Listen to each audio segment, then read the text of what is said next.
ओमज्ञानतिमिरान्धस्य ज्ञानञ्जनशलाकया चक्षुरुन्मिलितं येन तस्मै श्रीगुरुवे नमः। श्रीचैतन्यमनोभीष्टं स्थापितं येन भूतले स्वयं रूपः कदा मह्यं ददाति स्वपदान्तिकं। वन्देऽहं श्रीगुरौ श्रीयुतापदकमलं श्रीगुरुन् वैष्णवांश्च श्रीरूपं साग्रजातं सहगण रघुनाथान्वितं तं सजीवं साद्वैतं सावधूतं परिजन सहितं कृष्ण चैतन्य देवं श्रीराधाकृष्णपादान् सहगण ललिता श्रीविशाखान्वितांश्च। हे कृष्ण करुणा सिंधु दीनबंधु जगतपते गोपेश गोपिका कांत राधा कांत नमस्तुते। तप्त कांचन गौरांगी राधे वृंदावनेश्वरी वृषभानुसुते देवी प्रणमामि हरिप्रिये। वाञ्छाकल्पतरुभ्यश्च कृपा सिन्धुभ्यैव च पतितानां पावनेभ्यो वैष्णवेभ्यो नमो नमः। जय श्री कृष्ण चैतन्य प्रभु नित्यानंद श्री अद्वैत गदाधर शिवासादि गौर भक्तवृंद। हरे कृष्णा कृष्ण कृष्ण हरे हरे हरे राम राम राम हरे हरे। नमो विष्णुपादाय कृष्णप्रेष्ठाय भूतले श्रीमते भक्ति वेदांत स्वामिन्निति नामिने। नमस्ते सारस्वते देवे गौरवाणी प्रचारिणे निर्विशेष शून्यवादी पाश्चात्य देश तारिणे।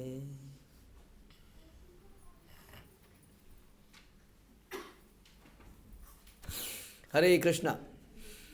भगवद गीता अध्याय 10 the opulent of the absolute and श्लोक संख्या 17। कथम विद्यामहं योगिस्त्वां सदा परिचिन्तयन् केषु केषु च भावेषु चिन्तयोऽसि भगवन्मया। हे कृष्ण, हे परम योगी, मैं किस तरह आपका निरंतर चिंतन करूं और आपको कैसे जानूं। हे भगवान, आपका स्मरण किन किन रूपों में किया जाए। तो इसके पहले हमने सुना था, भगवान ने बोला, भगवान हम कई श्लोकों में सुन रहे हैं, हमने पहले भी सुना कि अनन्य चिंतयन्तो माम ये जना परिचित, जो मेरा अनन्य भाव से चिंतन करता है मैं उसके सारी कमियों को दूर करता हूँ। हाँ, भगवान ने इसके आई थिंक 10वें श्लोक में हमने सुना था, आई एम नॉट रॉन्ग, हमने सुना कि जो प्रेम पूर्वक मेरी तेषाम सतत युक्ता नाम भजताम प्रीति पूर्वकम ददामी बुद्धि योगम तम ये नमाम उपयंते थे। तो दो सतत निरंतर मेरा भजन करता है, मेरा ध्यान करता है, हाँ, उसको मैं नेसेसरी इंटेलिजेंस देता हूँ जिससे कि वो मेरे पास में आ सके। और हमने और सुना कि मच्चित्ता मदगत प्राणा बोधयंती परस्परम कथ्यंतश्चु माम नित्यम। हाँ, वहाँ भी हमने सुना कि मेरे भक्त क्या करते हैं, निरंतर मेरा ध्यान, मेरा मनन, मेरा चिंतन, मेरे बारे में वार्तालाप करते रहते हैं और ये करने में तुष्यंति च रमंती च, उन्हें बड़ा आनंद आता है। तो अब ये सारे श्लोक सुनने के बाद अर्जुन ने ये तो समझ लिया कि आप ही परम धाम हो, परमेश्वर हो, लेकिन अब क्वेश्चन ये आता है कि मैं आपको हमेशा ध्यान में कैसे करूं, निरंतर आपका चिंतन मैं कैसे करूं, क्योंकि मैं कई कामों में लग जाता हूं। हर जीव कई कामों में लग जाता है। हर व्यक्ति अपने घर के मंदिर के आगे नहीं बैठता है पूरे दिन, हर व्यक्ति पूरे दिन माला लेके नहीं बैठता है, पूरे दिन भागवत गीता भी नहीं पढ़ता है, भागवतम भी नहीं पढ़ता है, कथा भी नहीं सुनता है, और पूरे दिन बहुत सारे काम हो जाते हैं। इन सब कामों में मैक्सिमम कोई, बाकी आम जनता तो 5, 10, 15 मिनट लगाती है, हम लोग 2, 3, 4 घंटे लगा देते होंगे। बाकी सारा समय तो बाकी कामों में ही चला जाता है। तो उसका क्वेश्चन ये है कि आपने इन सारे श्लोकों में बोला कि नित्य युक्ता उपासते या वट एवर अनन्य चिंतयाम या सत्ताम कीर्तयन्तो माम वट एवर, निरंतर हर समय। तो अब ये क्वेश्चन आता है कि कैसे करें। हाँ, हम सड़क में चलते हैं कई बार तो हमें गधा भी दिख जाता है, सूअर भी दिख जाता है, बहुत सारी चीज़ें दिख जाती हैं, कई बार कोई अट्रैक्टिव चीज़ भी दिख जाती है। तो कैसे, अब किन किन रूपों में आपका स्मरण किया जा सकता है, ऐसा वो पूछ रहे हैं। ये बड़ा इंपॉर्टेंट प्रश्न है। यहाँ पे प्रभुपाद भी कह रहे हैं कि जो संत लोग हैं उनको तो भगवान का चिंतन निरंतर रहता है, लेकिन अर्जुन जैसे लोग हमारी प्रसन्नता के लिए, हमारे ज्ञान के लिए ऐसा प्रश्न पूछते हैं ताकि बिल्कुल क्लैरिटी हो जाए आगे आने वाले पीढ़ियों में कि कैसे मुझे देखा जा सकता है, कैसे मुझे स्मरण किया जा सकता है। इसका मतलब भगवान केवल ज़रूरी नहीं है कि कृष्ण के डायरेक्ट फॉर्म के रूप में ही आप उनका स्मरण कर रहे हैं, इसका मतलब कुछ और भी तरीके से उनका स्मरण किया जा सकता है। इससे पहले हमने ये भी सुना कि भगवान को 3 तरीक़ों से जाना जाता है, ब्रह्म, परमात्मा, भगवान, है ना। तो अब क्वेश्चन ये भी सारा आता है कि इनके भी क्या अलग अलग रूप हैं, जैसे भगवान है, अब भगवान को किन किन रूपों में देखा जा सकता है ये भी समझना जरूरी है।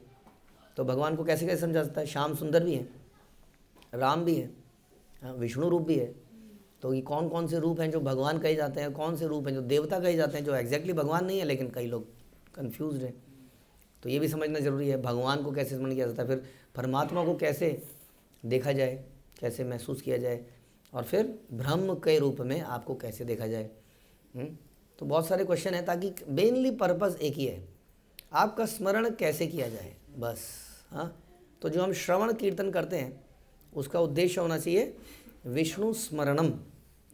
ये हमारे श्रवण और कीर्तन का उद्देश्य हो। हमारे श्रवण और कीर्तन का उद्देश्य वास्तव में शुभ कार्य नहीं होना चाहिए, पायस एक्टिविटी नहीं होना चाहिए, चलो भक्ति करनी चाहिए, इससे सारे कष्ट मिट जाएंगे, दुख चले जाएंगे, पाप कट जाएंगे, इसलिए श्रवण कीर्तन नहीं करना है।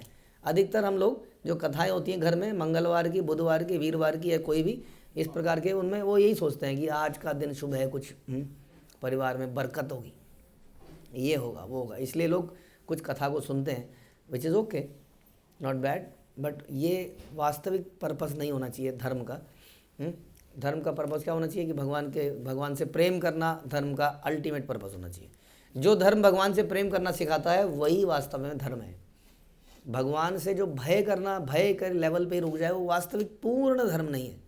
जो केवल भय पे रुक जाए वो भी पूर्ण धर्म नहीं है। जो कृतज्ञता को प्रकट करने तक रुक जाए वो पूर्ण धर्म नहीं है। पूर्ण धर्म वही है जो भगवान से प्रेम करना सिखाए, और प्रेम के क्या लक्षण है वो हम चर्चा करते ही रहते हैं। तो इस प्रकार से अब ये प्रेम कैसे किया जाए, ये हमारा अल्टीमेट ऑब्जेक्टिव है। इसलिए हम क्या करते हैं, श्रवणम कीर्तनम। हाँ, तो स्मरण हमें किसका होता है, जिससे हमें प्रेम होता है। जिससे हमें प्रेम होता है उसका स्मरण, जितना ज़्यादा प्रेम होता है उतना ज़्यादा स्मरण होता है। इसलिए हम प्रेम को पैदा करने के लिए श्रवण और कीर्तन करते हैं। तो अब यहाँ पर अर्जुन इसलिए पूछ रहा है कि कैसे आपका निरंतर चिंतन कर पाऊँ, या मैं आपके लिए ये प्रेम कैसे पैदा कर पाऊँ। हे भगवान, किन किन रूपों में आपका स्मरण किया जा सकता है, बताइए। यहाँ श्रील प्रभुपाद ये बात और बता रहे हैं कि सामान्य लोग भगवान का चिंतन नहीं कर पाते। क्यों नहीं कर पाते? श्रवण नहीं किया होता, वो बात सही है। क्योंकि नहीं, प्रभुपाद यहाँ वो बात सही है आपकी, प्रभुपाद यहाँ बता रहे हैं क्योंकि हमारी बुद्धि भगवान की माया द्वारा आच्छादित होती है। हाँ, क्योंकि भगवान अपनी योग माया शक्ति से आच्छादित रहते हैं। तो कैसे फिर देखा जा सकता है भगवान को? इसलिए बार बार हम बोलते हैं कि भगवान ही उस योग माया को हटाते हैं।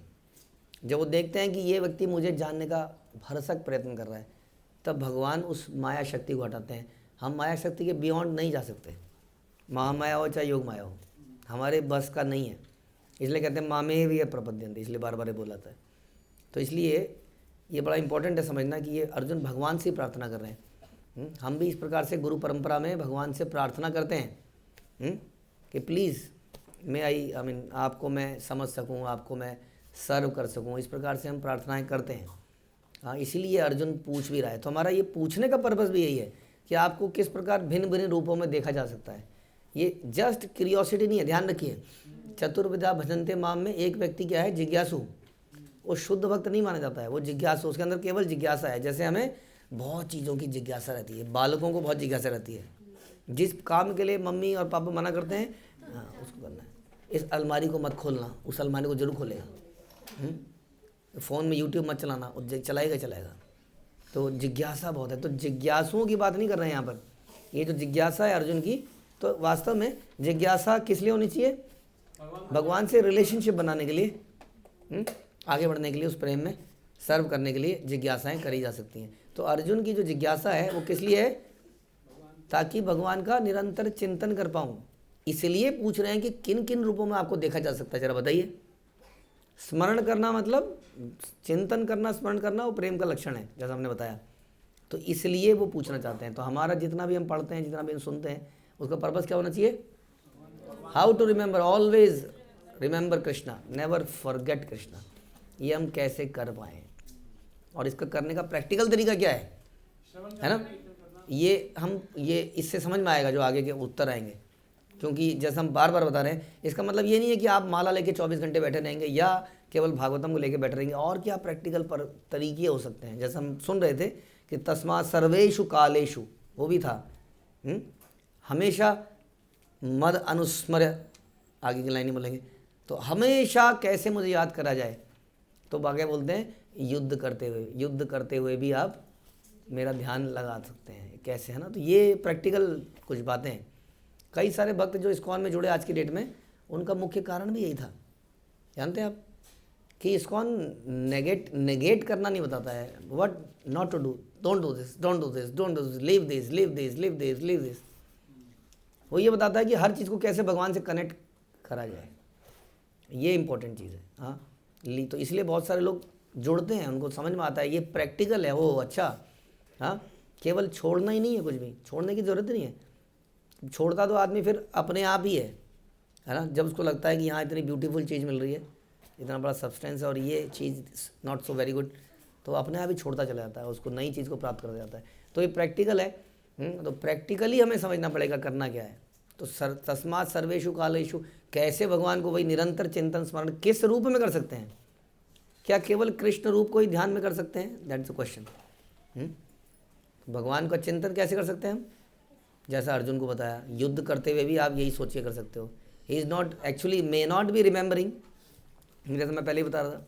जब किसी को बाण मार रहा है तो उसको जैसे टारगेट, उसकी आँख, उसकी चेस्ट, उसका सर, वो टारगेट करना है। अब कृष्ण को देखेगा तो कहाँ? तो इस प्रकार से क्या मतलब है स्मरण करने का? वो सब जो है किन रूपों में भगवान को देखा जा सकता है, वो आगे भगवान इसका आंसर करेंगे। हरे कृष्ण। श्रील प्रभुपाद की जय, भगवद गीता की जय।